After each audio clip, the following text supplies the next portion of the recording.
라고 그렇게 말씀하셨는데 오늘 아버지만 바라보기를 원합니다. 아버지만 생각하기를 원합니다. 아버지께만 영광 돌리는 이 거룩한 날이 되기를 원합니다.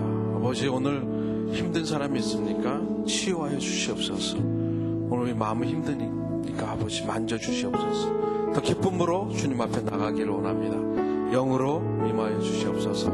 우리 한번 통성으로 기도할 텐데, 아버지, 예배 가운데 하나님의 영이 충만할 수 있도록 주여 우리 마음 열어주셨고 성령이여 임재하여 주시옵소서.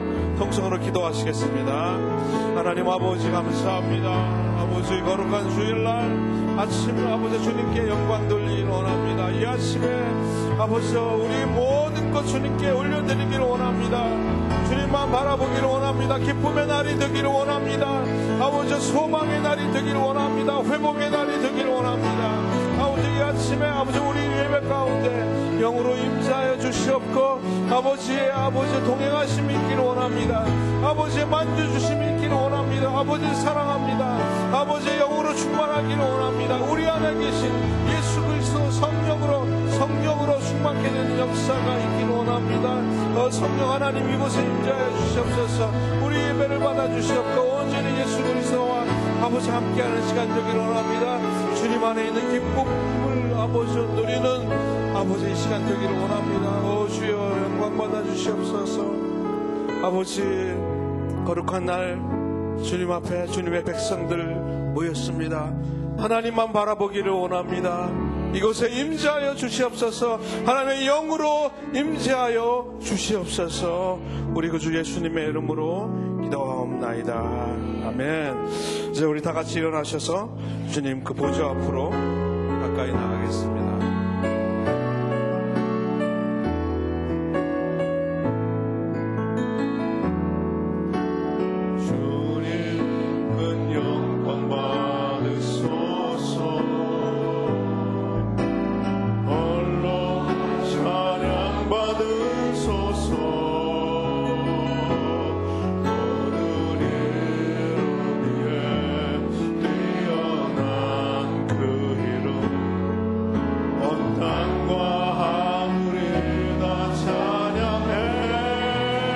겸손하게 우리 무릎 꿇고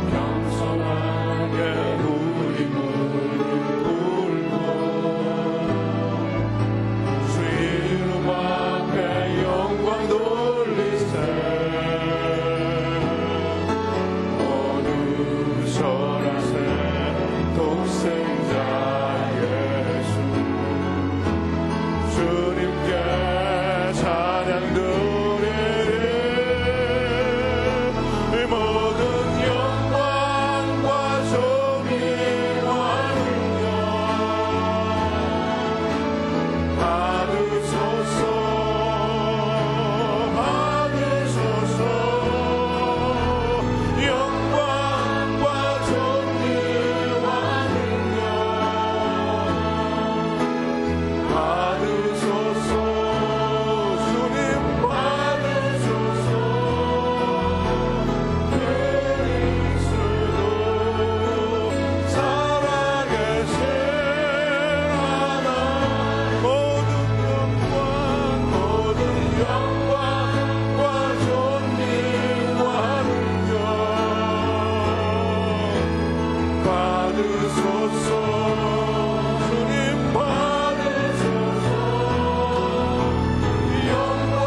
나의 힘과 나의 방패시니 내 마음이 그를 의지하여 도움을 얻었도다.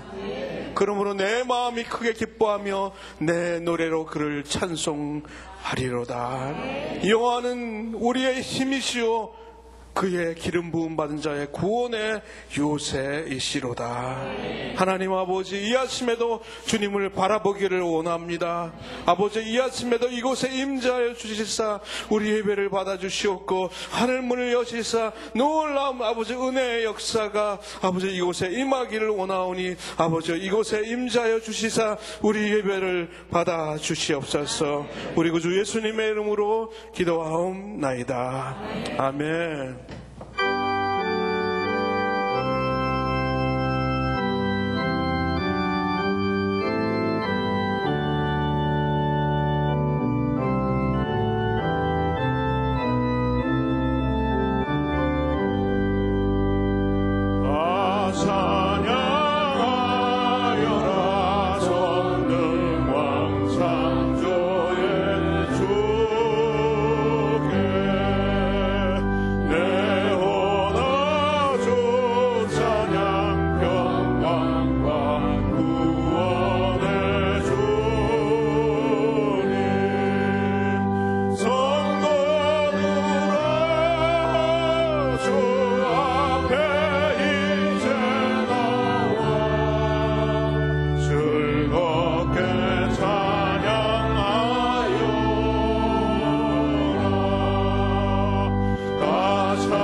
내 재산 바꿔서 예수한테 나의 모든 것 다 변했네. 지금 나의 가는 길 성품들이여 그의 피로 내 죄를 씻었네. 나의 모든 것 변하고 변하고 그 피로 풍성받았네. 하나님은 나의 구원 되시고 주님 밝은 빛대사 주님 밝은 빛대사 어둠을 지고 나의 모든 것 다 변했네. 지금 너의 우 앞에 온전히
내 마음에 가득 채우며 모든 공포에게서 아버지 이 아침에 회복되기를 원합니다. 아버지 내 나의 모든 것 변하고 눈비로 충만한데 하나님은 나의 구원 되시오니 내게 정죄하옵네. 하나님께 영광의 박수를 드리겠습니다. 아버지 이 아침에 아버지 기쁨을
자비하신 보좌 앞에 아버지 위하시네 주님 앞에 꿇어엎드기를 원합니다.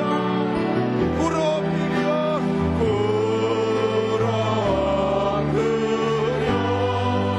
자복하고 회개하니 자복하고 회개하니 믿음 주소. 주님을 부릅시다.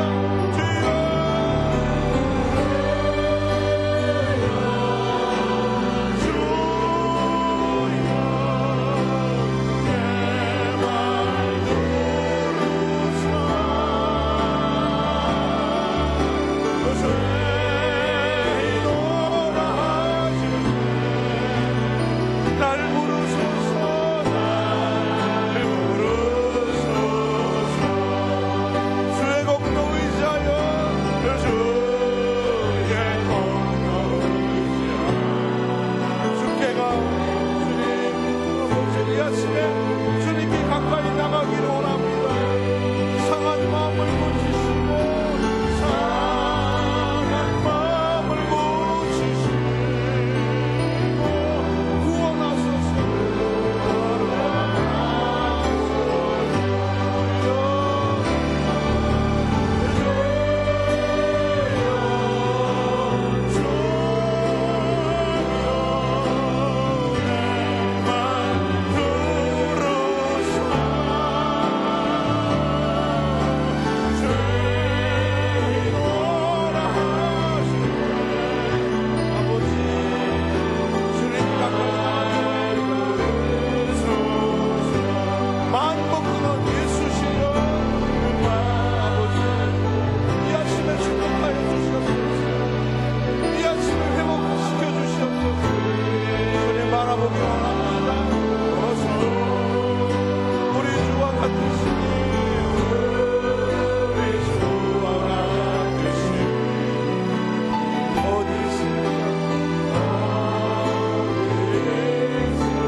우리 주와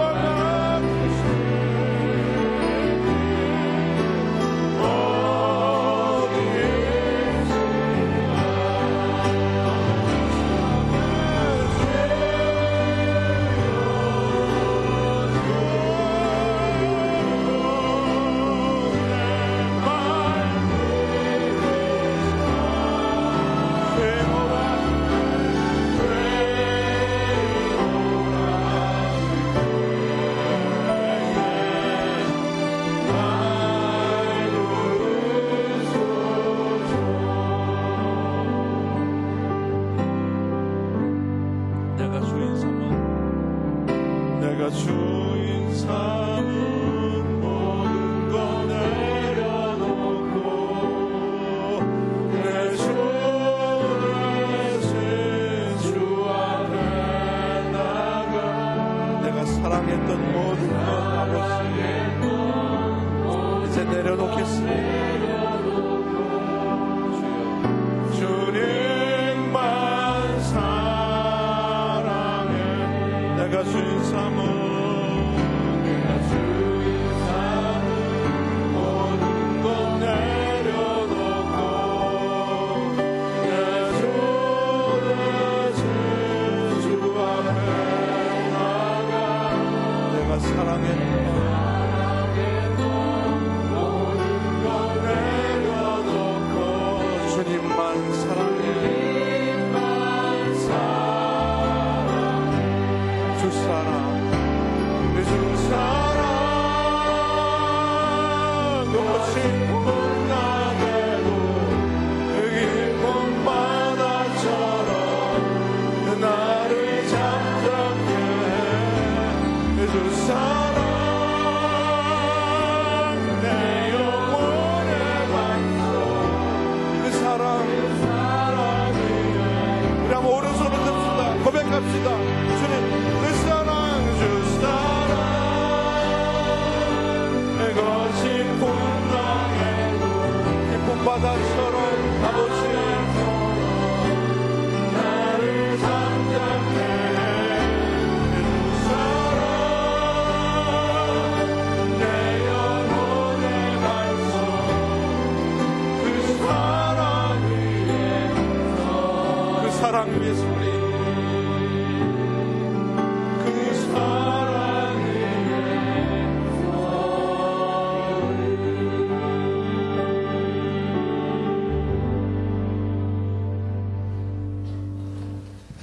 사랑의 주님, 저희들을 주님이 그리스도라 부르는 성도로 삼아주심에 감사드립니다. 오늘 저희들 주님의 성도들이 주님께 경배와 찬양을 드리고자 주님께 나왔사오니 성령으로 저희가 하나 되어 이 예배가 주님께 연락되는 참 예배로 드려지게 하여 주시옵소서.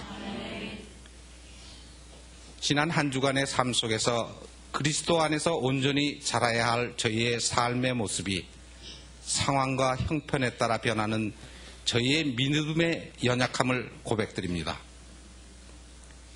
에덴의 사탄은 저희를 눈에 보이고 손에 잡히는 실증만을 요구하는 현대 과학과 교육의 논리로 저희를 흔들어 놓고 저희는 왜곡된 욕구를 억제치 못하여 매일매일 선악과를 먹고 있습니다. 이 시간 주님의 은혜를 저희에게 부어주셔서 이 예배를 통하여 사탄을 물리치신 주님의 말씀과 삶을 본받아 주님이 예비하신 천국의 소망을 갖고 살아갈 수 있도록 축복하여 주시옵소서. 이 나라와 북한을 위하여 기도드립니다.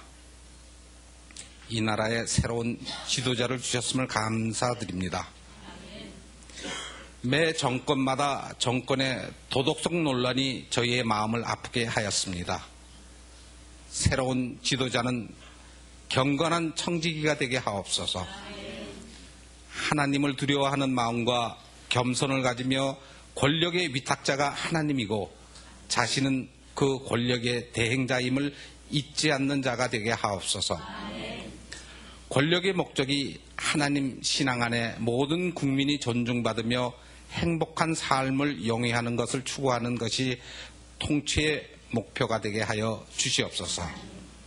그리하여 정권 말기나 정권 후에도 끝까지 칭찬받는 정권이 되도록 축복하여 주시옵소서. 지금 북한 정권은 몇몇 위정자들이 권력 유지를 위하여 핵무기로서 민족과 인류를 위협하고 있습니다. 통치와 권력은 무기에서 나옴이 아니라 역사의 주관자이신 주님의 있음을 깨닫게 하여 주시옵소서. 이스라엘을 주변 강대국 사이에서 단련시켰던 주님, 저희 민족에게 주시는 고난의 의미를 깨닫게 하여 주시옵소서. 저희 민족에게 주님께서 바라시는 목적이 있음을 믿사오니 저희가 통일과 번영의 길로 나아가 열방을 위한 제사장 나라가 되게 하여 주시옵소서. 교회를 위하여 기도드립니다. 주님께서 이 땅에 교회를 위하여 이루시고자 하는 뜻은 교회를 통하여 세상이 복음화되어 온 인류가 하나님 사랑 안에 행복한 삶을 영위하는 구원을 이루고자 하며오니 주님의 뜻을 이루게 하여 주시옵소서. 세상의 어떤 사탄의 방해 공작에도 주님의 능력으로 교회가 확장되어 주님을 아는 지식으로 충만하여 교회로 말미암아 나라와 사회가 정화되어 이 세상 문화가 그리스도의 문화가 되게 하여 주시옵소서. 오지에서 헌신하는 선교사님을 돌보아 주시옵고 환난 중에도 있는 모든 교회를 보호하여 주시옵소서. 그리하여 땅끝까지 복음이 전파되어 다시 오실 주님의 길을 예비하게 하여 주시옵소서. 금주에는 순예배 개강이 있습니다. 이제 시작되는 순예배를 통하여 각박하고 험난한 세상 속에 혈육간에도 내놓지 못하는 다친 마음을 열게 하시어 서로를 이해하고 격려하며 상한 마음이 치유받는 아름다운 교제가 이루어지는 순예배가 되어 이 땅에서 천국을 미리 체험하는 순예배가 되도록 축복하여 주시옵소서. 오늘은 주님의 몸과 피에 동참하는 날이옵니다. 성찬을 통하여 주님의 십자가의 능력을 임하는 시간이 되도록 축복하여 주시옵소서. 오늘 주님께 찬양을 올릴 주드림 찬양팀과 챔버의 찬양을 기뻐 받아 주시옵고 이 예배를 위하여 수고하는 모든 손길들을 축복하여 주시옵소서. 말씀을 증거할 김평래 목사님께 기름 부으심으로 항상 은혜와 진리와 권능으로 충만케 하시며 말씀의 능력으로 세우셔서 저희 모두가 은혜 가운데 주님의 뜻을 이루게 인도하여 주시옵소서. 예수님의 이름으로 기도드렸습니다.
놀라운 사랑 우리에게 주신 하나님을 찬양합니다. 하나님께 감사의 박수로 드립니다. 우리 옆에 분에게 축복의 말씀을 같이 나누겠습니다. 사랑합니다, 축복합니다 이렇게 한번 인사하겠습니다. 오늘 이렇게 복된 예배 가운데 사랑하는 여러분들을 만나게 되어서 하나님께 감사를 드립니다. 우리 손을 뻗어서 축복하기 원합니다. 평화, 하나님의 평강이 당신에게 함께하기 원합니다. 평화,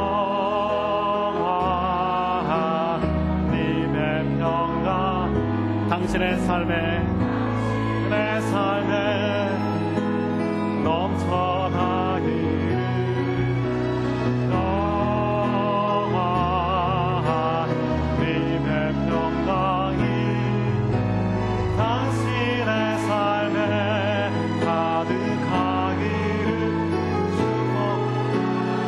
하나님의 놀라운 은혜를 찬양합니다. 은혜, 하나님의 은혜가 하나님의 우리의 삶에 넘쳐나기를. 은혜, 하나님 은혜가 예배 가운데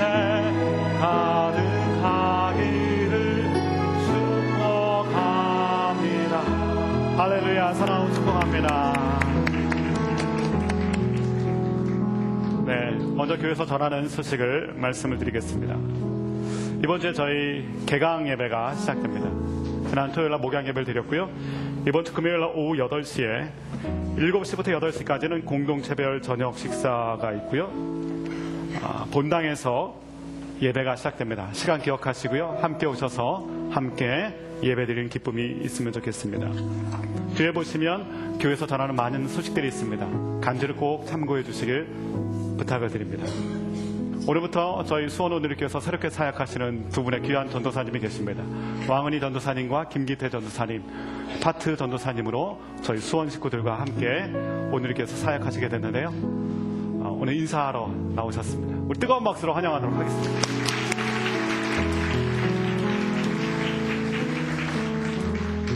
안녕하십니까. 중등부 전도사로 섬기게 된 김기태 전도사입니다. 이름처럼 기도하고 태양처럼 뜨겁고 사랑으로 섬기겠습니다. 많은 기도 부탁드리겠습니다.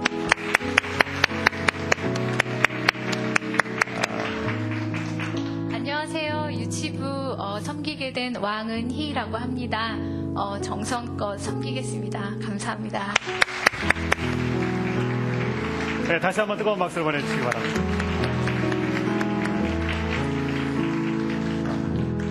김기태 전도사님은 달란트가 좀 굉장히 많이 있으신 분이세요. 레크레이션 전문 강사이기도 하시고요. 어린이 설교를 굉장히 잘하십니다. 그리고 군포 하나로, 저희 오늘의 교회 군포 하나로에서 오랜 기간 청소년들을 사역했던 귀한 분이시고요. 왕은희 전도사님께서는 사랑이 많으시고요. 또 영어로 설교가 가능하신, 그래서 아이들과 함께 하나님의 나라 아름답게 이루실 귀한 두 분이 저희 가운데 오셔서 저희 오늘의 교회를 또 아름답게 섬겨주시게 되었습니다. 매월 첫째 주에 저희는 주님의 몸과 주님의 피를 기념하는 성찬을 나누게 됩니다. 이것을 행하여 나를 기념하라고 말씀하셨습니다. 성찬에 들어가기 전에 우리가 먼저 잠시 묵상하며 기도할 것인데, 주의 몸을 분변치 못하고 먹고 마신 자는 자기에게 죄를 짓는다고 말씀하셨습니다. 이 시간 잠시 묵상할 때 주님의 몸과 주님의 살에 참여하게 되는데, 먼저 나를 돌아보는 그런 믿음의 사람 되기 원합니다. 주님, 나의 죄를 용서하여 주시고 성찬에 합당한 사람으로 세워주옵소서. 우리 잠시 묵상으로 기도하겠습니다. 주님,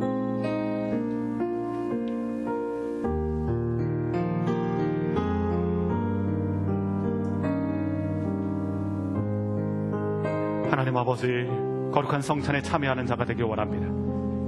주의 몸을 분변치 못하고 먹고 마시는 자는 자기의 죄를 먹고 마시는 것이라 하셨는데, 하나님, 이 시간에 우리의 더러운 몸과 더러운 영혼과 더러운 생각을 다 주님 앞에 내어놓사오니 주님의 거룩한 몸, 참된 음료, 참된 양식인 주님의 살과 피에 합당한 저희 모두가 되게 하여 주옵소서. 예수님의 이름으로 기도하였습니다. 믿음으로 함께 사도신경 고백하겠습니다. 전능하사 천지를 만드신 하나님 아버지를 내가 믿사오며 그 외아들 우리 주 예수 그리스도를 믿사오니 이는 성령으로 잉태하사 성령녀 말에게 나으시고 본디오 빌라도에게 고난을 받으사 십자가에 못 박혀 죽으시고 장사한 지 사흘 만에 죽은 자 가운데서 다시 살아나시며 하늘에 오르사 전능하신 하나님 우편에 앉아 계시다가 저리로서 산 자와 죽은 자를 심판하러 오시리라. 성령을 믿사오며 거룩한 공예와 성도가 서로 교통하는 것과 죄를 사하여 주시는 것과 몸이 다시 사는 것과 영원히 사는 것을 믿사옵나이다. 아멘. 주님께서 잡히시던 날 밤에 제자들과 만찬을 같이 하셨습니다. 마지막 만찬이라고 하시고 또한 성만찬이라고 하는데 주님께서 주님의 몸을 주시면서 말씀하셨습니다. 이것은 너희를 위한 나의 몸이다. 주님 우리 가운데 몸을 주시는 분이십니다. 참된 양식이 되신 주님, 하늘의 만나가 되시는 주님, 생명의 떡이신 주님, 우리가 이 시간에 찬양하면서 그 생명의 떡을 받기 원합니다. 함께 찬양하면서 떡을 받으시기 바랍니다. 오 나의 주님 친히 배우니 오 나의 주님 친히 배우니 영원한 세계 밝히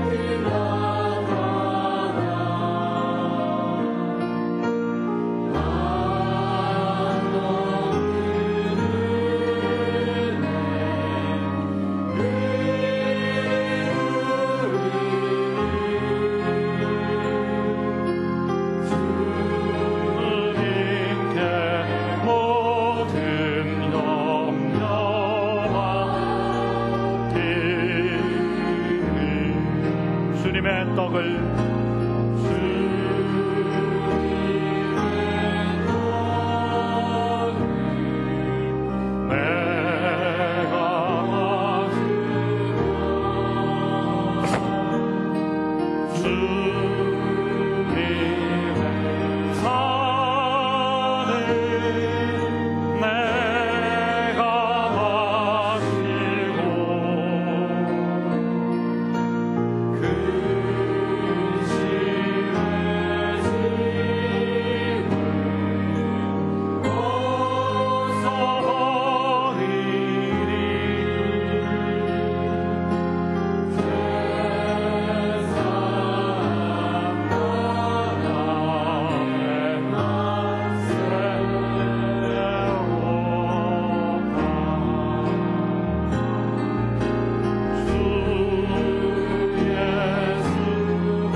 주님의 팔에 의지합니다.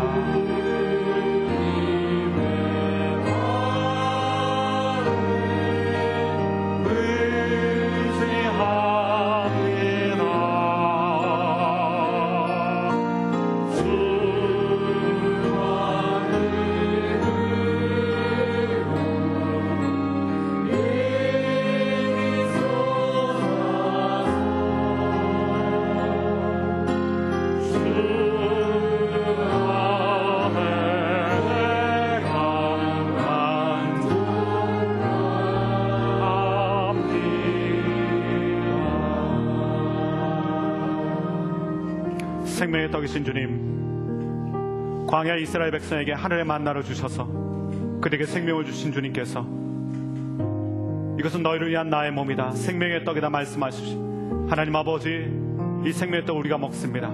세상으로 살아가는 힘을 얻는 자가 아니라 예수님으로 인하여 이 거친 세상을 살아갈 수 있는 능력을 얻는 저희 모든 믿음의 사람들이 되게 하여 주옵소서. 떡을 먹을 때 하늘의 생명이 우리 가운데도 임하게 하여 주옵소서. 예수님의 이름으로 기도하였습니다. 아멘. 떡을 쪼개서 드시기 바랍니다.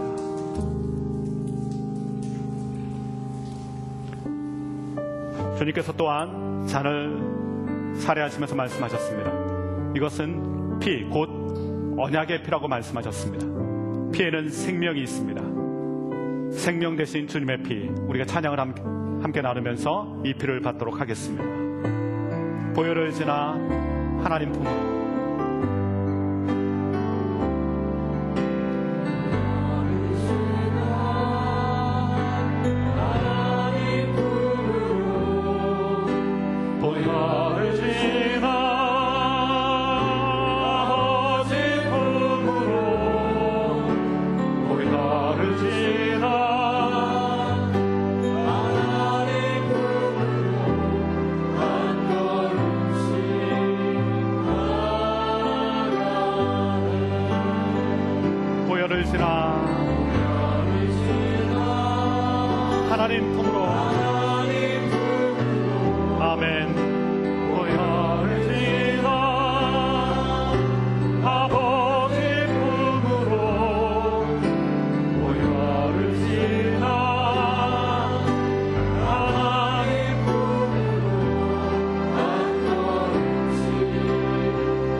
할렐루야. 내 영을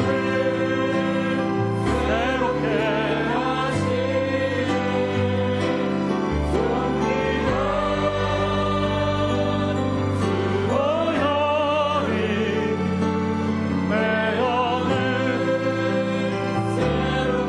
한 번 더 선포하겠습니다. 존귀한 수고열이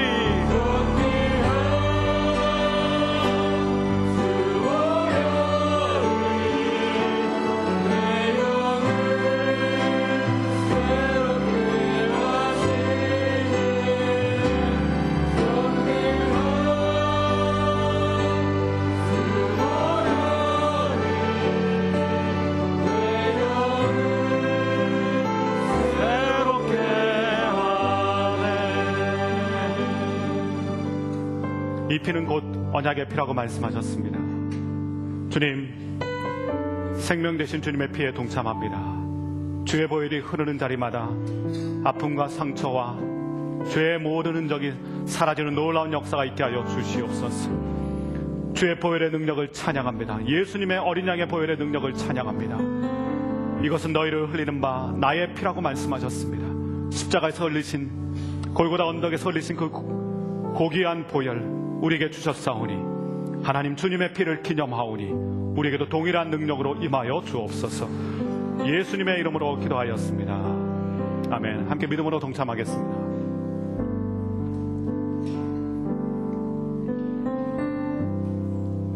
우리 옆에 분에게 이렇게 고백하겠습니다. 우리는 형제입니다. 우리는 자매입니다. 음식을 같이 나누는 것은 가족이 되었다는 뜻이죠. 예수님의 참된 양식, 참된 음료를 마신 저희는 수원원유리교 가족은 하나의 가족입니다. 우리 모두 가운데 주님의 능력과 주님의 은혜가 함께 하시길 바랍니다. 오늘 말씀 계속해서 하나님의 나라에 대해서 저희가 말씀을 배우고 있는데요. 오늘 말씀은 마태복음 22장 1절에서 14절까지의 말씀입니다.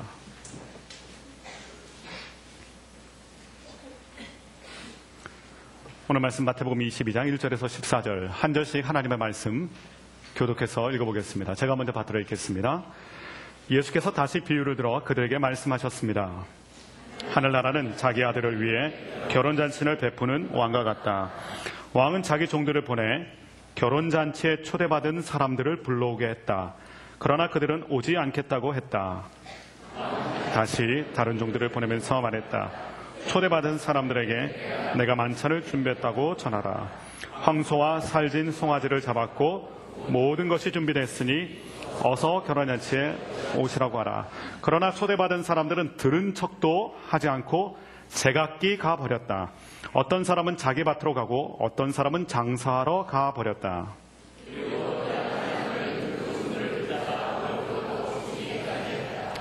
격분한 왕은 자기 군대를 보내 그 살인자들을 죽이고 그들의 도시를 불태워 버렸다. 그리고 왕은 자기 종들에게 말했다. 결혼잔치는 준비됐으나 내가 초대한 사람들은 자격이 없다. 너희는 길거리로 나가 만나는 사람마다 잔치에 오라고 초대하라. 그래서 악한 사람이나 선한 사람이나 눈에 띄는 대로 사람들을 모두 모아들였다. 그렇게 해서 결혼잔치. 그런데 왕이 손님들을 보려고 들어왔다가 거기 어떤 사람이 예복을 입고 있지 않은 것을 보고 물었다. 이복의 친구, 그대는 어떻게 혼인 예복도 입지 않고 여기에 들어온 거요? 그는 아무 데다도 알 수 없었다. 13절, 14절 같이 읽겠습니다. 그러자 이 사람의 손과 발을 묶어 바깥 어두운 곳으로 내쫓으라. 거기서 슬피 울며 이를 갈 것이다. 이와 같이 초대받은 사람은 많지만 선택받은 사람은 적다. 아멘. 날씨가 많이 풀린 것 같습니다. 꽃샘추위가 있긴 하지만 봄 기운이 완연한 것 같습니다. 봄이 되면 이곳저곳에서 결혼 소식이 많이 들립니다. 저도 봄과 가을 정도 되면 결혼 시즌이 되면 매주 토요일마다 주례를 하게 되는데요. 주례할 때마다 느끼는 게 있습니다. 혼인 예배, 이 결혼 예배, 결혼잔치는 참 즐겁다는 것입니다. 요즘은 좀 시대가 변한 것 같아요. 예전에는 결혼식장 가면 딸아이를 보낼 때, 또 아들을 보낼 때 부모님들이 가끔 우시는 장면들이 있었는데 요즘 시대가 굉장히 많이 변한 것 같습니다. 제가 결혼 전에 100번이 넘게 했는데요. 요즘은 부모님들이 웃으세요. 자녀들 보내면서 환하게 웃으시더라고요. 잘 가라고. 그리고 같이 결혼 예배 끝난 다음에 함께 식사할 때 오셔서 인사하시는데 너무나 밝게 인사하시고 환한 표정으로 인사하시고 그리고 함께 그 즐거움을 나누는 모습들을 많이 봅니다. 오늘 말씀 보니까 예수님께서 하나님 나라를 말씀하시는데 이 결혼잔치를 얘기하시고 특별히 결혼잔치를 준비한 왕의 모습을 하나님 나라로 비유하십니다.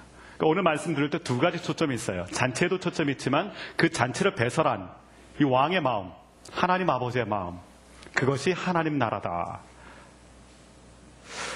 오늘 말씀 보니까 왕이 아주 멋지게 철저하게 준비해서 자기 아들을 위한 결혼잔치를 준비했습니다.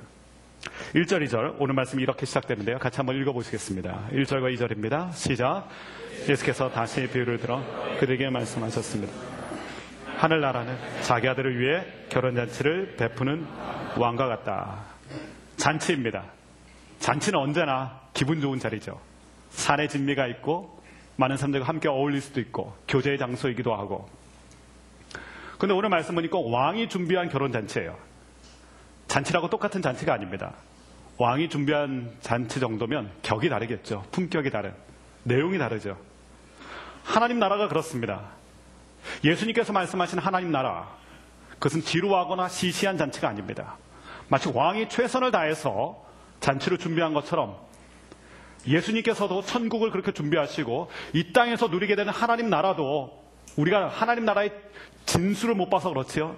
우리가 하나님 나라의 진수를 보게 된다면 세상이 주는 즐거움, 육신의 정욕과 안목의 정욕과 이생의 자랑, 이것은 아무것도 아닙니다. 하나님 나라의 깊숙이 들어가서 그 은혜를 경험하게 되면 성경 말씀에 그런 말씀이 있지 않습니까? 하나님의 은혜를 맛보아 알라. 은혜를 맛보면요 세상이 시시해집니다. 세상은 우리 가운데 쾌락을 줍니다. 근데 하나님은 우리에게 평안을 주시고 은혜를 주십니다. 그 하늘 평안과 은혜를 맛보게 되면, 하나님 나라의 진수를 맛보게 되면, 그 맛의 진가를 알게 되면 우리가 세상의 유혹으로부터 자유하게 됩니다. 오늘 말씀 보니까 하나님의 나라는 큰 잔치예요. 특별히 왕이 배설한, 자기 아들의 결혼잔치를 위해서 배설한 그러한 것과 같다. 시시하지 않다는 것입니다. 그리고 이렇게 모든 것을 완벽하게 준비한 후에 종들을 통해서 사람들을 보냅니다. 사람들을 불러오게 만듭니다. 3절을 보십시오. 같이 한번 읽어보겠습니다. 시작. 왕은 자기 종들을 보내 결혼잔치에 사람들을 불러오게 했다. 그러나 그들은 오지 않겠다고 했다. 잔칫날이 됐습니다. 디데이가 됐어요. 그래서 종들을 보냅니다. 근데 사람들이 오지 않겠다고 합니다. 당시의 초청 문화는 지금의 초청과 약간 다릅니다. 먼저 초청장을 다 보냅니다. 리스트를 다 작성하는 것입니다. 그리고 잔칫날이 되면 사람들을 직접 보냅니다. 초대장을 보낸 사람들에게 사람들을 직접 보내서 아주 정중하게 이 잔치에 모시게 됩니다. 그러니까 오늘 말씀대로 왕이 종들을 보낸 것은 이미 초대장이 다 뿌려진 것이고 사람들은 다 리스트가 정리된 상태고 이제 종들이 그 초대장을 받은 사람에게 일일이 가서 그 사람들을 초청해왔던 것입니다. 이미 초청장을 받은 사람들, 근데 초대를 받았던 그 사람들이 왕의 초청을, 왕의 초대를 거부하고 있는 것입니다. 이 사건은 왕을 무시하는 사건이죠. 왕의 입장에서 보면 굉장히 괘씸한 일입니다. 초대장도 이미 다 보낸 상태고 약속도 잡혀있는 상태인데 사람들이 일방적으로 약속을 파괴하는 것이고 거부하는 것입니다. 그런데 왕이 다시 종을 보내요. 사람들이 거부했습니다. 거절한 것입니다. 그런데 왕이 다시 종을 보내요. 4절, 5절 읽어보겠습니다. 4절, 5절입니다. 시작. 왕은 말했다. 황소와 살찐 송아지를 잡았고 모든 것이 준비됐으니 어서 결혼잔치에 오시라고 하라. 그러나 초대받은 사람들은 들은 척도 하지 않고 제각기 가버렸다. 어떤 사람은 자기 밭으로 가고 어떤 사람은 장사하러 가버렸다.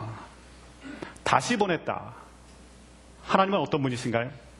계속해서 기회를 주신 분이세요. 사람들이 거절합니다. 싫다고 말합니다. 무시해버립니다. 마음의 속에 좀 괘씸한 마음이 들 만도 한데 이 왕은 다시 보내요. 초대장을 받은 그 사람들에게 다시 보내서 그 사람들에게 다시 기회를 주십니다. 오늘 예배 자리에 많은 분들이 와 있습니다. 저를 비롯해서. 아마도 따져보면 한 번에 누군가가 자 교회 갑시다 해서 한 번에 교회 오신 분들은 아마 굉장히 적을 것입니다. 하나님께서 계속해서 저와 여러분에게 기회를 주신 것이죠. 가족을 통해서, 친구를 통해서, 부모님을 통해서 예수님 믿으라고 계속해서 기회를 주시기 때문에 우리가 이 자리에 있는 것 아니겠습니까? 하나님은 계속해서 우리 가운데 기회를 주세요. 은혜의 문에 들어올 수 있도록, 은혜의 잔치에 들어올 수 있도록 여러 모양, 여러 사람, 여러 루트를 통해서 하나님의 초대가 있었을 것입니다. 초청장을 받았어요. 1차 초대죠. 그리고 사람들을 보냈습니다. 2차 초대입니다. 근데 사람들이 거부해버립니다. 무시해버립니다. 다시 또 보내세요. 왕의 명령을 받은 종들이 다시 가서 사람들에게 간청합니다. 모든 것이 준비되어 있습니다. 여러분은 오시기만 하면 됩니다. 근데 초대받은 사람들이 오늘 말씀처럼 들은 척도 하지 않습니다. 그리고 자기만의 변명이 있습니다. 밭일이 바쁘다. 나는 장사하러 가야 된다. 난 비즈니스 때문에 바쁘다.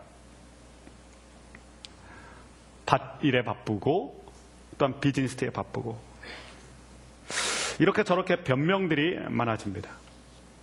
그런데 따져보면 이것은 아주 궁색한 변명에 지나지 않습니다. 이미 초청장을 통해서 때와 장소가 다 알려져 있습니다. 그리고 사람들을 보냈고 1차 보냈고 또 보냈습니다. 문제는 무엇이냐면 초대를 받았지만 이 초대가 얼마나 귀한 줄 모르고 있는 거예요. 왕의 초대고 완벽하게 준비된 자리이지만 그 자리가 얼마나 은혜롭고 그 자리가 얼마나 귀한지를 그 가치를 모르기 때문에 여러분 가치를 모르면 변명거리가 많아집니다. 그 자리에 대한 가치를 모르기 때문에 그 자리에 가기 싫은 변명들이 늘어나는 것이. 문제는 그것이 내게 의미가 없다고 생각하는 것입니다. 초청장을 받았죠. 왕의 초청장입니다. 근데 별로 관심이 없으니까 의미가 없으니까 가치를 부여하지 않으니까 어딘가 그냥 책상에 던져버렸겠죠. 받았음에도 잊어버리겠죠. 그리고 별로 가고 싶지 않았는데 때마침 구실이 생긴 것입니다. 나 지금 너무 바쁘다. 파종해야 된다. 밭에다. 나는 또 만날 만한 미팅이 있었다. 비즈니스 때문에 바쁘다. 아무리 귀한 것이라고 해도요. 가치를 모르게 되면 의미가 없습니다.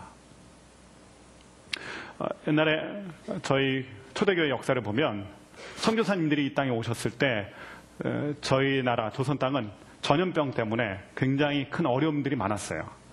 어린아이들도 죽어나가고 심지어는 선교사님의 아내와 자제들도 이 풍토병과 전염병 때문에 많이 죽지 않습니까? 그런 와중에 선교사님들이 서구에서 발견된 이 페니실린을 알게 됐어요.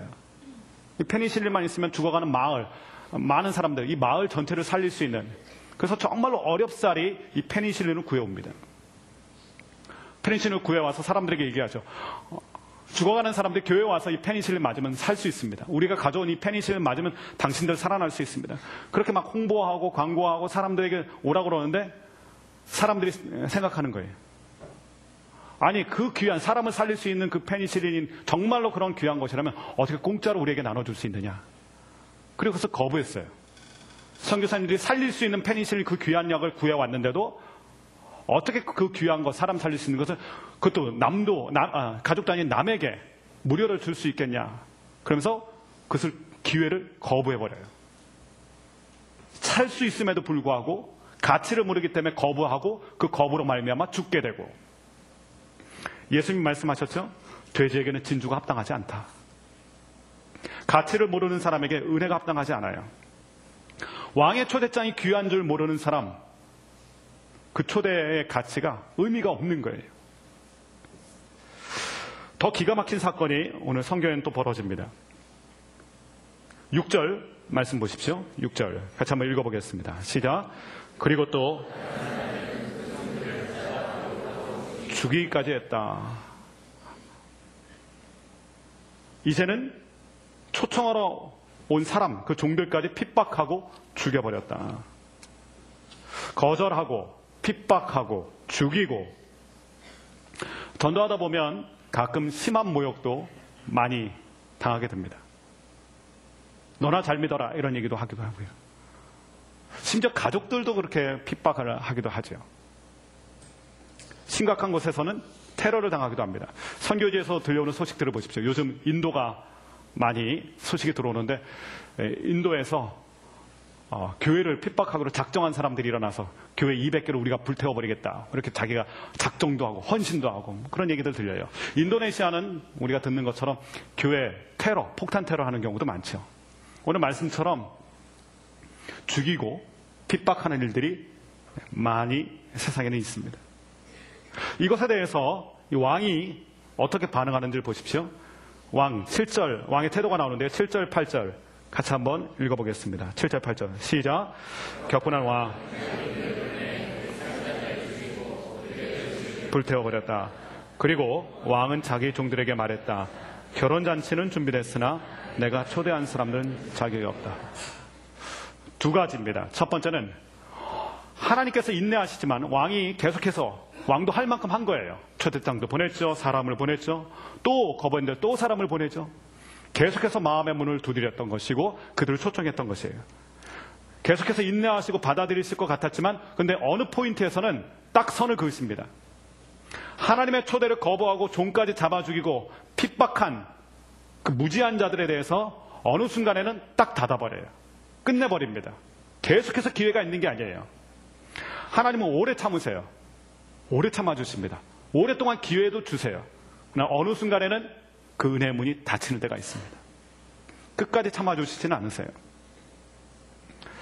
초청의 은혜를 거부했다. 그들에게 주님께서 왕이 이렇게 얘기하죠. 그들에겐 자격이 없다. 그들은 자격이 없다. 초청은 은혜예요. 은혜를 받는 거예요. 근데 이 초청의 은혜를 거부하게 되면 결국은 심판입니다. 초청을 받아들이면 은혜의 자리에 있게 되지만 초청을 거부하면 심판의 자리에 있게 됩니다. 그러니까 하나님의 초청은 양면성이 있는 거예요. 하나님의 초청에 응답을 하게 되면 우리의 삶의 자리가 은혜의 자리에 있게 되지만 하나님의 초청을 거부하게 되면 우리의 삶의 결론이 심판인 거예요. 둘 중에 하나입니다. 우리는 은혜의 자리에 있게 되든지 심판의 자리에 있게 되든지. 초청을 거부한다고 해서 우리의 삶이 아무것도 일어나지 않는 게 아닙니다. 초청을 거부하게 되면 결국은 심판이에요. 초청을 받아들이게 되면 은혜요, 초청을 거부하면 심판입니다. 하나님의 은혜를 끝까지 거부하게 되면 이 하나님의 모래시계가 다 바닥이 날 때가 있어요. 모래시계 보면 아이고 저게 언제 떨어지나 싶은 생각 있잖아요. 가만히 있으면 끝이 있습니다. 하나님의 인내가 끝까지 갈 것 같지만 하나님 정말 오래 참아주세요. 오래 기회도 주세요. 그러나 끝까지 거부하는 사람에게는 반드시 하나님의 데드라인이 분명히 있습니다. 창세기 말씀 보면 노아의 홍수가 날 때 방주를 준비하지 않습니까? 방주를 무려 120년 동안 준비합니다. 그 120년 동안에 방주를 보던 사람은 그 방주가 기회였습니다. 기회. 하나님의 초청이었어요. 분명한 메시지가 선포되었습니다. 심판이 임할 것이다. 하나님의 심판이 있는데 방주로 들어오면 살 수 있다. 무려 120년이라는 기회의 시간이 있었어요. 근데 사람들이 우습게 여깁니다. 그 초대를 거절합니다. 오히려 이 노아에 대해서 미치광이 취급합니다. 그리고 그 초청을 끝까지 거부하게 되고 그들의 거부가 계속 길어지자 하나님께서 마침내 방주의 문을 닫을 때가 있어요. 하나님이 문을 닫자 열 수가 없습니다. 성경 말씀처럼 닫으면 열 자가 없다. 문은 닫혔고 사람들은 심판을 받습니다. 방주문은 열려있을 때 들어가야 되고요. 초대는 초대장이 왔을 때 들어가야 돼요. 방주문이 닫힐 때가 있고 초대장이 끊어질 때가 있습니다. 초대가 끝나는 때가 있습니다. 그리고 그때는 은혜가 아니라 오늘 말씀처럼 심판의 때입니다. 이 말씀은 특별히 예수님의 이 말씀은 자기 자신에 대해서 아브라함의 자손이라고 자화자찬하던 유대인들을 향한 메시지입니다. 이스라엘 민족은 얼마나 대단한 민족입니까? 아브라함의 자손이 아닙니까? 믿음으로 의롭게 된 아브라함의 자손. 근데 무늬만 아브라함의 자손이었어요. 하나님이 아브라함을 그의 믿음을 보고 그를 믿음의 조상으로 세웠죠. 그리고 그 믿음을 통하여 거룩한 민족, 이스라엘 민족이 생깁니다. 그러니까 이스라엘 족속 아브라함의 자손의 그 핵심에는 믿음이라는 단어가 있습니다. 그런데 유대인들은 이 믿음은 없이 그들의 유전적인 그들의 겉모습인 우리가 아브라함의 자손이니까 여기에 만족했던 사람들입니다. 거품이죠, 한마디로 말하면. 무늬만 아브라함의 자손이었습니다. 아브라함의 믿음은 전혀 찾아볼 수 없는 아브라함의 자손인 거예요. 초대를 받은 사람들입니다. 오늘 말씀처럼 이들은 초대를 받은 사람이에요. 하나님의 초대장이 있는 사람들입니다. 그러나 이 특혜를 거부합니다. 초대장을 받았지만 초대장을 날려버린 사람들이에요. 초대를 거부하는 사람입니다. 오히려 오늘 말씀처럼 종들을 붙잡고 모욕하고 죽이기까지 했다. 히브리서 말씀 보면 하나님이 계속해서 사람들 선지자를 보내고 그리고 그들이 깨달을 수 있도록 말씀을 주시고 그냥 모든 것을 거부해서 초대를 거부해버리는, 그래서 황금 같은 기회를 날려버린 사람들입니다. 이스라엘 자손의 이야기만은 아니죠. 우리들은 어떻습니까? 한국교회 귀한 믿음의 유산을 받은, 그리고 부모님의 믿음의 유산을 받은 사람들이 얼마나 많습니까? 그러나 혹시 우리의 모습이 이 이스라엘 자손의 무늬만 아브라함의 자손이었던 것처럼 그런 모습은 아닌지요. 왕이 결국은 결단을 하죠. 그리고 그들에 대해서 심판을 얘기하십니다. 은혜로운 왕이 심판의 왕으로 변모합니다. 완전히 달라지게 돼요. 그리고 말씀은 계속해서 9절로 이어지는데요. 9절 말씀부터 은혜가 색다른 은혜, 또 다른 은혜가 시작됩니다. 9절 말씀 같이 한번 읽어보겠습니다. 9절입니다. 시작. 너희는 길거리로 나가 만나는 사람만 잔치에 오라고 초대하라. 사람들이 다 거부했어요. 자, 이제는 이 결혼잔치가 완전히 쑥대밭이 되고 아무것도 뭐 이루어질 것 같지 않아요. 사람들이 없으니까요. 그런데 왕이 어떻게 행동하냐면 길거리로 나가서 만나는 사람마다 잔치에 초청을 하여라. 초대장을 받은 사람들이 다 거부했어요. 결혼잔치가 텅 비어버릴 것입니다. 그런데 이 왕의 반전이죠. 아니다, 이제는 길거리에 나가서 어떤 사람이든지 올 수 있다. 만나는 사람들마다 데려오라.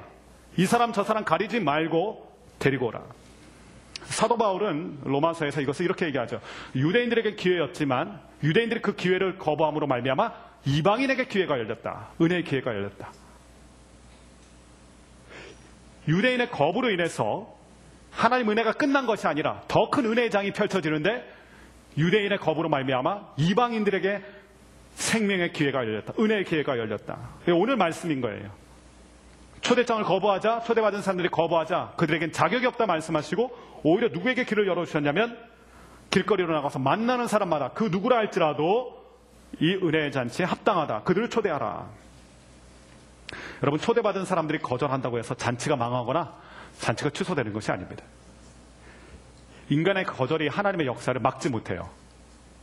인간의 거절한다고 해서 하나님의 은혜의 역사가 중단되는 것은 아닙니다. 오히려 새로운 기회가 열리고요. 새로운 문이 열리는 거예요. 왕이 잔치를 접지 않았습니다. 오늘 사람들이 없겠네. 이 잔치를 끝내야 되겠다는 것이 아니라 새로운 반전이 일어나는 것입니다. 중요한 것이 있습니다.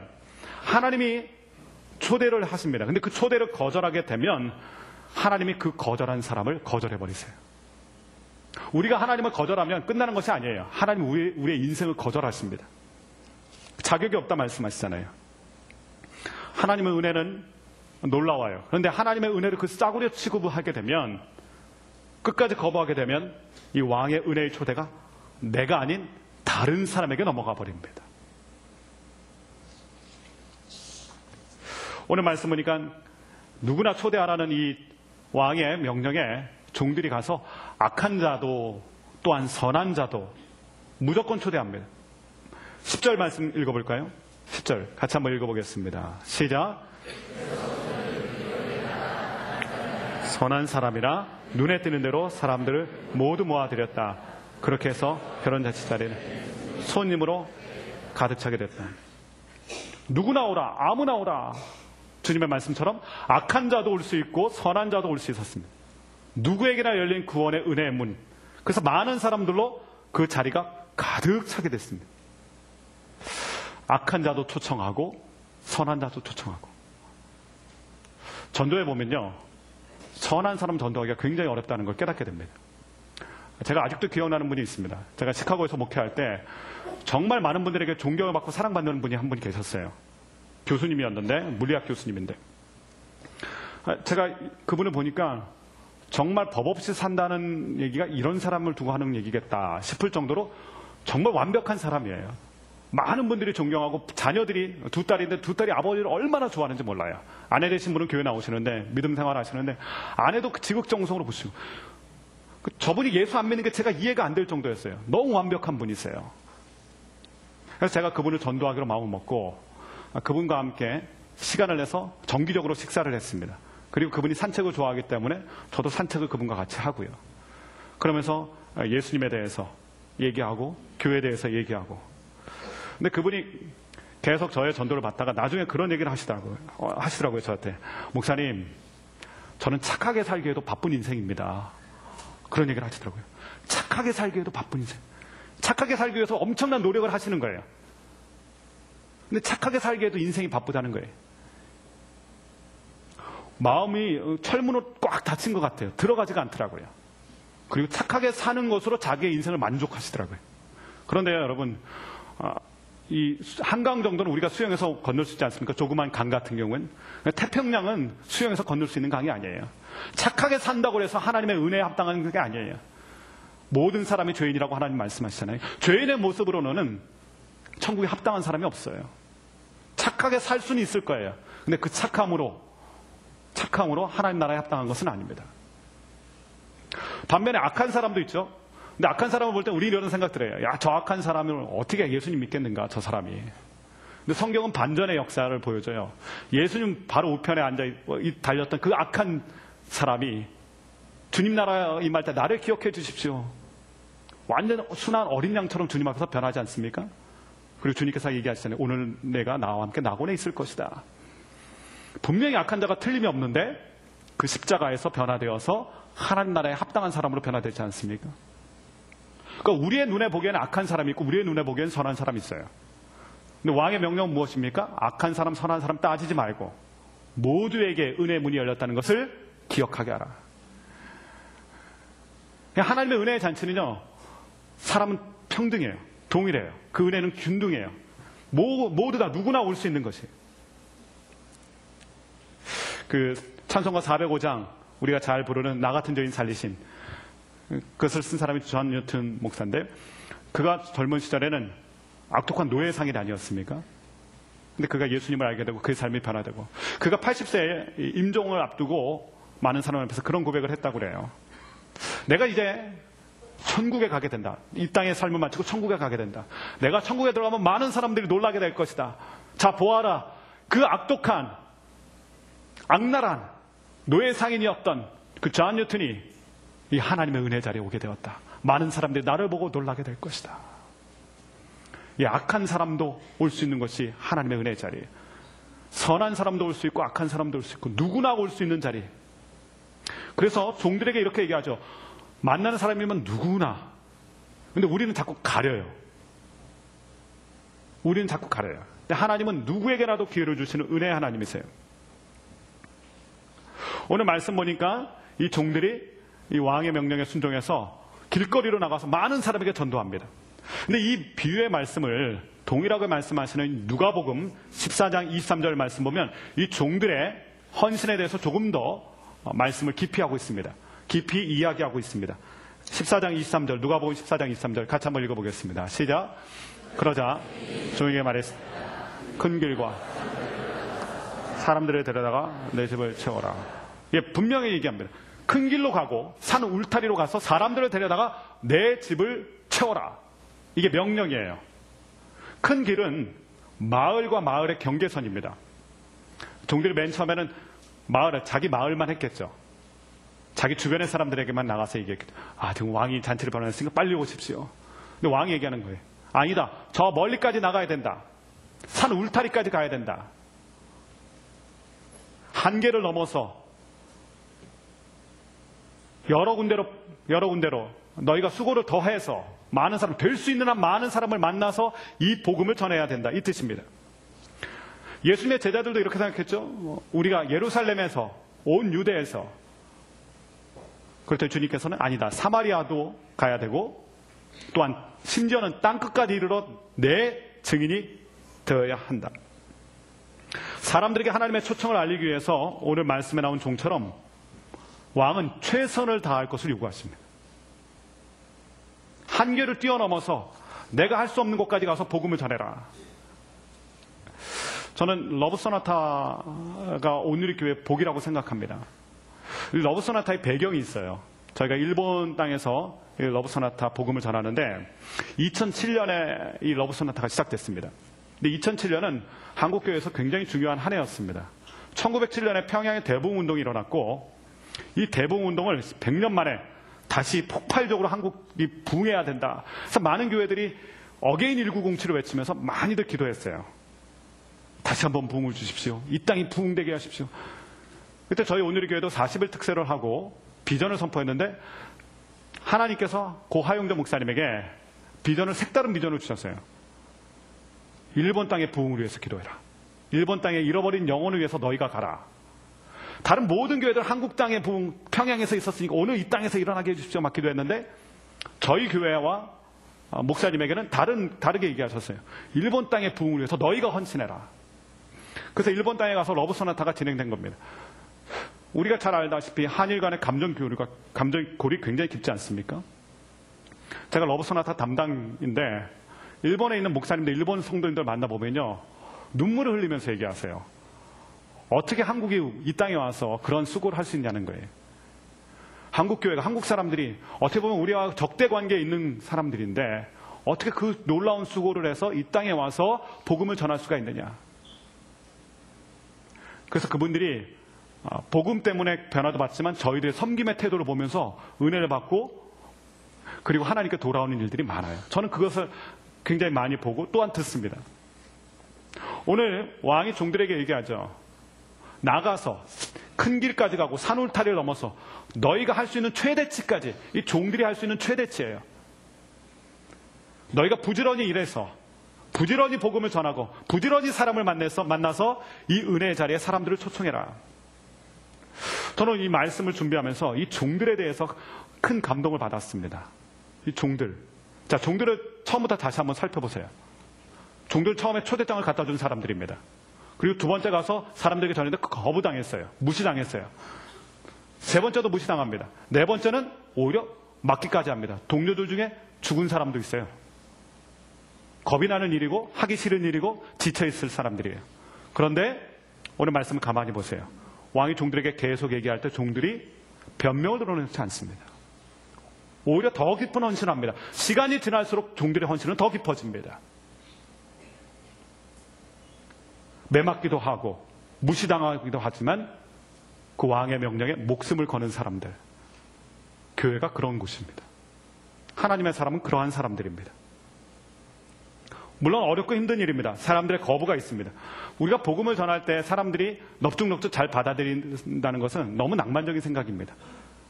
우리가 복음을 전할 때 사람들은 거부하게 될 것입니다. 어떤 사람은 우리를 핍박하게 될 것입니다. 그러나 멈출 수 없는 것이 복음의 메시지고 그것이 왕의 명령입니다. 많은 사람들이 얘기해요. 그만큼 교회가 컸으면 됐지. 근데 저희가 사람들을 초청하는 것은 교회 몸집 부리려고 하는 것이 아닙니다.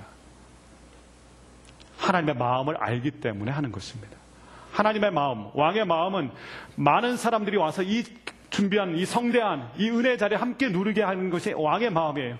한 사람이라도 더 누리게 하는 것이 왕의 마음이에요. 그 마음을 알기 때문에 우리가 사람들에게 복음을 전하는 것이지 우리의 몸집을 키우자고 교회 크기를 늘리자고 사람들에게 복음을 전하는 것이 아니란 말입니다. 종들은 그 마음을 분명히 알았어요. 왕의 안타까운 마음을 알았어요. 그래서 힘들고 어려워도 이것을 중단하지 않은 것이고 그들의 한계를 뛰어넘으면서도 이 복음 전하는 일, 이 은혜 소식을 전하는 것입니다. 그렇게 해서 많은 사람들을 만났어요. 그리고 이 자리에 대해서 설명하고 또 많은 사람들이 그 자리에 오게 되었습니다. 근데 문제가 발생하죠. 11절, 12절 말씀 같이 한번 읽어보겠습니다. 11절, 12절입니다. 시작. 그런데 거기 어떤 사람이 예복을 입지 않은 것을 보고 물었다. 이복의 친구. 그는 아무 대답도 할 수 없었습니다. 잔치가 성대하게 진행이 되고 있는데 왕이 등장한 것입니다. 왕이 등장해서 보니까 예복을 입지 않고 그 잔치자리에 앉아있는 사람이 눈에 띈 거예요. 왜 예복을 입지 않았습니까?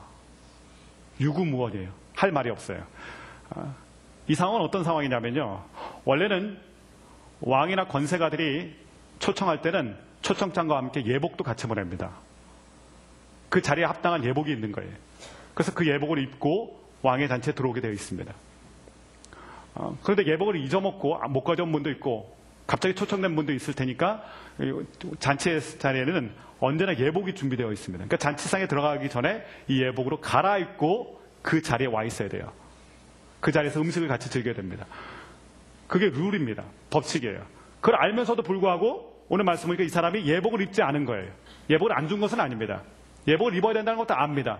그런데 앉아있는 거예요. 그렇기 때문에 눈에 확 띈 거예요. 그래서 왕이 얘기하죠. 왜 당신은 예복을 입지 않았습니까? 예복을 입어야 이 자리에 합당한 사람인데 왜 예복을 입지 않았습니까? 이 예복이 무엇일까요? 예수님이 말씀하시는 예수님의 이 비유의 예복. 에베소서 4장 22절부터 24절 말씀 같이 한번 읽어보겠습니다. 에베소서 4장 22절 24절 같이 읽겠습니다. 시작. 가르치면 옛 습성을 쫓아 썩고 있는 옛사람을 버리고 심령으로 새롭게 돼 하나님을 따라 의와 진리의 거룩함으로 지으심을 받은 새 사람을 입으라는 것입니다. 성경 말씀 보면 입으라는 표현이 굉장히 많이 나와요. 입으라. 세마포 얘기도 많이 나오고요. 노골적으로 얘기할 때는 예수님으로 옷을 입으라. 예수님이 우리의 옷이 된대요. 예수님을 옷 입어라. 그리스도로 옷을 입어라. 오늘 말씀 보니까 거룩함으로 지으심을 받은 새 사람을 입으라. 전쟁에 나가는 군인요, 군복을 입어야 됩니다. 철모를 써야 됩니다. 바다 밑에 들어가는 잠수부는 잠수복을 입어야 들어갈 수 있어요. 마찬가지입니다. 하나님 나라에 들어가기 위해서는 나의 옛사람의 옷을 벗어버리고 새 사람을 입어야 됩니다. 거룩함으로 지으심을 받은 새 사람을 입으라. 그 자리에는 내 옛 모습으로는 안 됩니다. 고린도후서 5장 17절의 말씀처럼 새로운 피조물, 예수 그리스도의 보혈로 새롭게 된 그 모습으로 그 자리에 합당하다. 찬양가 가사 중에 이런 가사가 있어요. 찬송가 가사 중에 주님 예수 다시 올 때 그대는 영접할 예복이 있는가. 우리가 좋아하는 찬양이잖아요. 주님 예수 다시 올 때 그대는 영접할 예복이 있는가. 그대 몸은 거룩한 곳 성전에 들어갈 준비가 됐는가. 예수의 보혈로 그대는 씻기어 있는가. 마음속에 여러 가지 죄악이 씻기어 있는가. 예수 십자가에 흘린 보혈로. 이 찬양의 3절 가사예요. 우리 이 찬양 함께 한번 불러보기 원합니다. 3절 찬양인데요. 같이 한번 불러보도록 하겠습니다. 3절 찬양입니다. 주님 예수 다시 올 때 그대는 영접할 예복이 있는가. 주님 예수 다시 올 때 그대는 영접할 예복이 있는가. 그대 몸은 거룩한 곳 성전에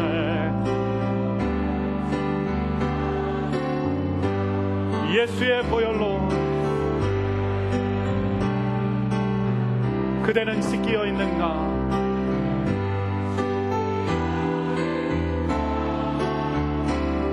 마음속에 여러 가지 죄악이 깨끗이 씻기어. 한 번 더 찬양하겠습니다. 주님 예수 다시 올 때 주님 예수 다시 올 영접할 예복이 있는가.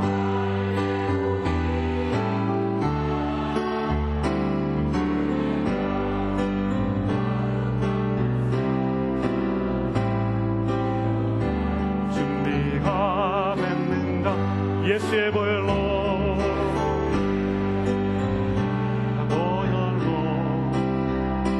그대는 씻기어 있는가. 마음속에 여러 가지 죄악 깨끗이 씻기어 있는가. 잔치 잔치에는 잔치에 합당한 예복이 필요합니다. 그 예복을 입고 있어야 그 잔치에 택함을 받은 합당한 사람이 됩니다. 주님이 보시는 것은 단 한 가지입니다. 우리의 외모와 조건을 보시지 않습니다. 우리 안에 거룩한 성령이 계신지, 그리고 우리가 예수의 보혈을 통과한 사람인지. 세상에는 두 종류의 사람이 있습니다. 보혈 밖에 있는 사람과 보혈을 통과한 사람. 보혈의 은혜를 통과한 사람. 그 보혈의 은혜를 통과한 사람이 예복을 입은 사람입니다. 오늘 말씀의 결론이자 마지막 말씀 14절 같이 한번 읽어보겠습니다. 14절입니다. 시작. 이와 같이 선택받은 사람은 적다. 초대받은 사람은 많다. 그러나 선택받은 이 예복을 입은 사람은 적다. 많은 사람이 초대를 일단 거부했어요. 그리고 뒤늦게 온 사람들도 예복을 입지 않은 사람이 있어요. 초대를 받은 사람은 많다. 그러나 선택을 받은 사람은 적다. 사람들은 많다는 것을 자랑스럽게 여깁니다. 한국교회, 교회가 많다고 자랑합니다. 성도님들이 많다고 자랑합니다. 근데 많다는 게 함정이에요. 많다는 게 옳은 것은 아니거든요. 많다는 게 맞는 것은 아니거든요. 많다는 게 오히려 거품일 수 있어요. 그래서 조심해야 됩니다. 오늘 우리가 믿음에 있는지 우리의 믿음을 확증해야 됩니다. 그리고 오늘 우리가 입은 것이 내 의인지, 내 자랑인지, 내 커리어인지, 그것은 아무 쓸모가 없는 것이에요. 주님 보시기에. 예수 그리스도의 보혈을 통과한 사람인가, 이것이 중요하다는 것입니다. 교회 생명은 여기서 나옵니다. 예수 그리스도의 보혈을 통과한 사람들, 선택받은 사람들. 저와 여러분, 사랑하는 오늘의교회, 수원 오늘의교회 가족들은 선택을 받은 거룩한 예복을 준비한 믿음의 사람들이 꼭 되실 수 있기를 주님의 이름으로 축원합니다. 기도하겠습니다. 주님 감사합니다. 예수 그리스도의 보혈을 통과한, 그래서 왕의 잔치에 합당한 선택받는 믿음의 사람들이 될 수 있도록 우리를 기억하시고 복을 더하여 주옵소서. 예수님의 이름으로 기도하였습니다. 아멘. 우리 다 같이 일어나셔서 봉헌 찬양 드리겠습니다.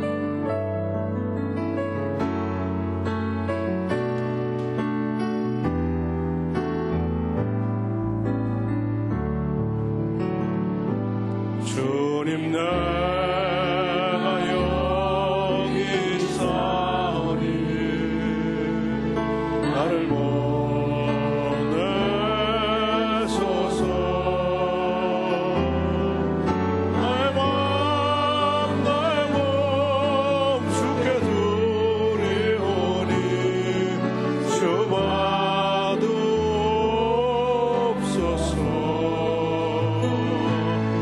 주님 내가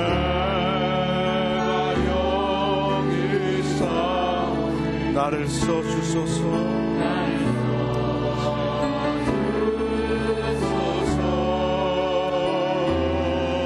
하신 것은 모두 다 주께 드리오니 주 받으옵소서. 우리 한번 두 손을 높이 들겠습니다. 할렐루야. 할렐루야.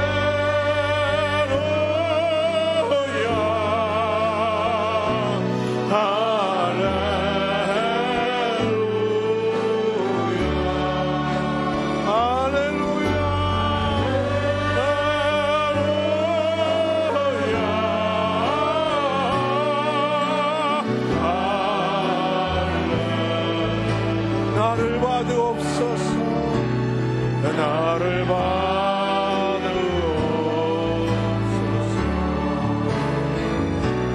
나를 받으옵소서.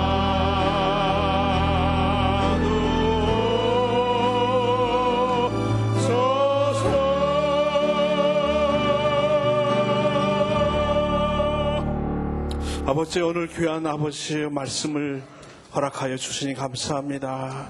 아버지, 우리가 주의 백성 될 수 있다는 게 얼마나 감사한지 모르겠습니다.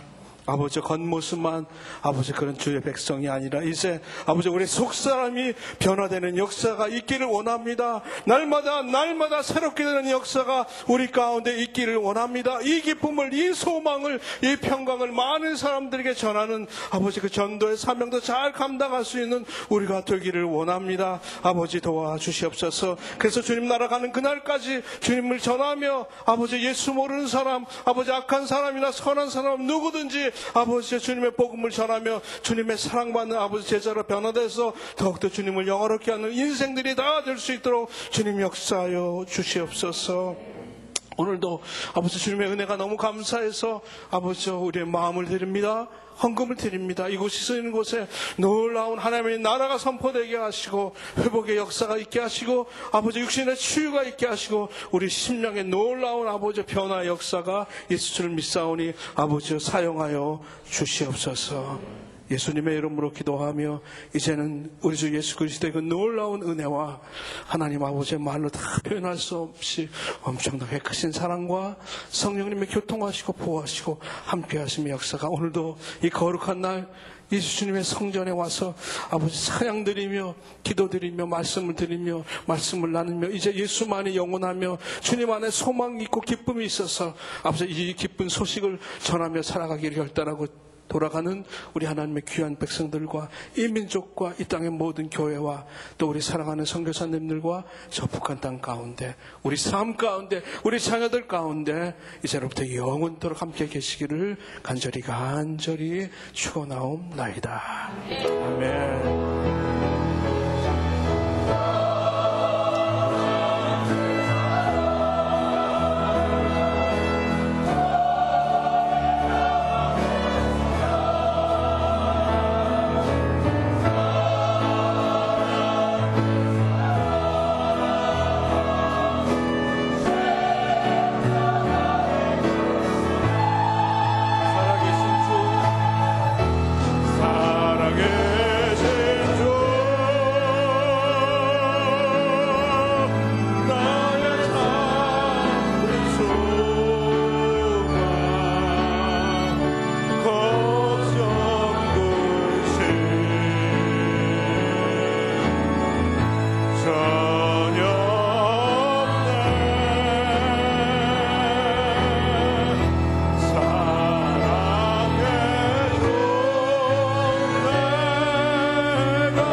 다음 주에 뵙겠습니다. 안녕히 돌아가십시오.